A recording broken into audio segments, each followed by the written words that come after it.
John McCain is renowned for saying he does not know much about the economy and for parading around those advisors of his who he says do know something about the economy. Our third story tonight, a countdown special report on the price of gas and how McCain's chief economic advisor, among others, helped create and defend pivotal legislation that unleashed speculators to run up gas prices. It is, in essence, a legalized form of insider trading, deregulation that lets speculators overwhelm trading in oil futures, those complicated contracts that let commercial users of oil hedge their bets about future price and supply fluctuations by agreeing to prices and delivery dates ahead of time. Since this legislation passed, gasoline prices have more than doubled, and commodity traders have made tens of millions of dollars, devastating thousands of small companies that deal in oil and creating the risk of a speculative bubble popping. How does McCain fit in? The road connecting him to $4 gas begins with Enron. Soon after Enron's birth as a power supplier in the 1980s, CEO Ken Lay decided he could make more money betting on electricity futures, especially if government regulators didn't stop him from cornering the market and gaming the system. Under the first President Bush, an obscure agency called the Commodity Futures Trading Commission obliged Ken Lay. The CFTC chairwoman, Wendy Graham, left Enron alone. When Bill Clinton beat Bush, it took only 1 week before Enron asked Graham to lock in her hands-off position as official CFTC policy. Graham started the process. The CFTC approved it after she left on Clinton's inauguration day. 5 weeks later, she took a part-time post on Enron's board of directors and wound up earning more than $900,000 over the next decade. Clinton never undid Graham's changes. Fast forward to the year 2000 and Bush v. Gore. In the chaos of constitutional crisis, Enron got a law passed containing what is now known as the Enron Loophole. Where Graham deregulated individual trades, the Enron Loophole deregulated entire markets, online markets. Enron had just started its own online market and set its sights on the state of California. Over the next 6 months, California suffered 38 rolling blackouts as Enron used artificial shortages, bogus deals, and total knowledge of the market as sole owner of its own online market to treble California's energy bills. In the dark, regulators had less power than California did, leaving Enron laughing about it. All that money you guys stole from those poor grandmothers of California? Yeah, Grandma Millie, man. Yeah, now she wants f***ing money back for all the power you charged right up, jammed right up her f***ing $250 a megawatt hour. The Enron loophole applied to all energy commodities, oil, propane, natural gas. So today, oil futures are driven by speculators, free from any regulatory oversight. Now you can't just blame OPEC anymore. British Petroleum paid $303 million to settle charges it cornered the propane market in 2004, inflating heating costs for 7 million American homes.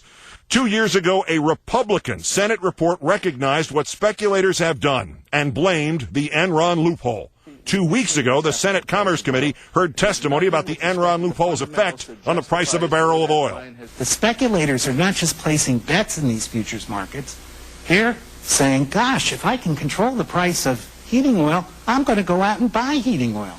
So you have Morgan Stanley is the biggest heating oil owner in New England. The idea is to put the words energy back in so that we can actually go back to where we were before this, what Dr. Cooper calls the foolish but affectionately called Enron loophole, got put into the law? Yes, overnight that will bring down the price of crude oil. You get at least a 25% drop in the cost of oil and a corresponding drop in the cost of gasoline. Some people estimate 50%. The speculative bubble in petroleum markets has cost the average American household about $1,500 in increased gasoline, natural gas, and electricity expenditures in the 2 years since the Senate Permanent Committee on Investigations first called attention to the problem. The Senate knew about this problem 2 years ago. John McCain seemed to understand this problem even earlier. In 2002 and 2003, he voted with the minority to close the Enron loophole. We're all tainted by Enron's money, he said. Enron made a sound investment in Washington. It did them a lot of good. Where they really do well is around the edges, the insertion of an amendment, the Enron loophole, into an appropriations bill. But for most of this campaign, McCain has offered explanations other than the influence of speculators and remedies other than regulation. We can develop alternate energy sources. Will alternative energy fix things without closing the Enron loophole? And what's going to happen when you get all this new clean energy is the banks are going to go into those markets and rob those guys blind, like they're robbing the gas station owners and heating oil dealers in this country right now. What about McCain's idea to stop filling America's strategic reserve?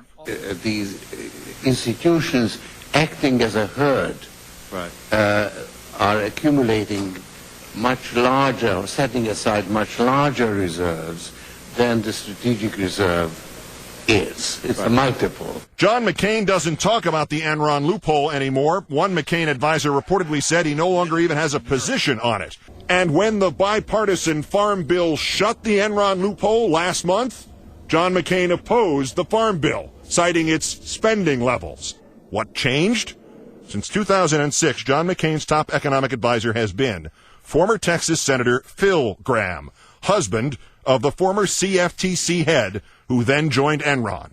McCain chaired Graham's 1996 presidential race with Ken Lay as regional chairman. It was Graham who passed the Enron loophole, partially written by Enron itself, with no hearings, with no debate.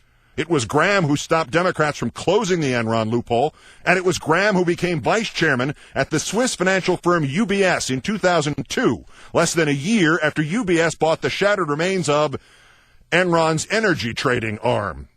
Federal lobbying forms reviewed by Countdown show that Graham lobbied Congress about commodity trading rules in 2006, and that his company, specifically his former aide John Sabercool, now a UBS lobbyist, lobbied the Senate as recently as last year against the Close the Enron Loophole Act, without actually calling it that. McCain's finance co-chair, Wayne Berman, lobbied just last year for Chevron and for the American Petroleum Institute against the Price Gouging Prevention Act. And this year, the lobbying firm for which Berman serves as managing director was hired by the New York Mercantile Exchange to lobby against the Close the Enron Loophole Act. In fact, McCain's top campaign advisor, controversial lobbyist Charlie Black, was paid $140,000 by J.P. Morgan back in 2000 for the sole purpose of lobbying Congress to pass the Commodity Futures Modernization Act, the same act that contained the Enron loophole.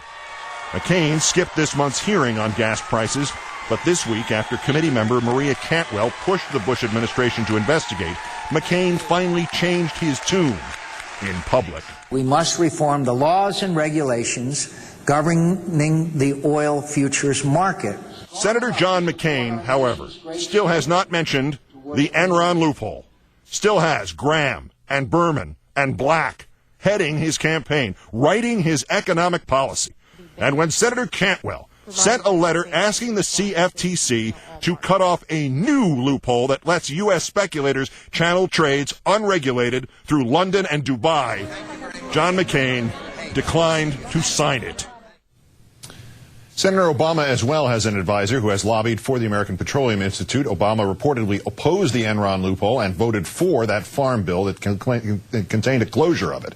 In an email today, the McCain campaign did not address our reporting on his advisors, but pointed instead to his 2003 vote against the Enron loophole and said, quote, Senator McCain's opposition to the farm bill had absolutely nothing to do with this issue, but rather the billions in pork barrel projects and subsidies in the bill that are sure to do more harm than good for most farmers, consumers, and taxpayers.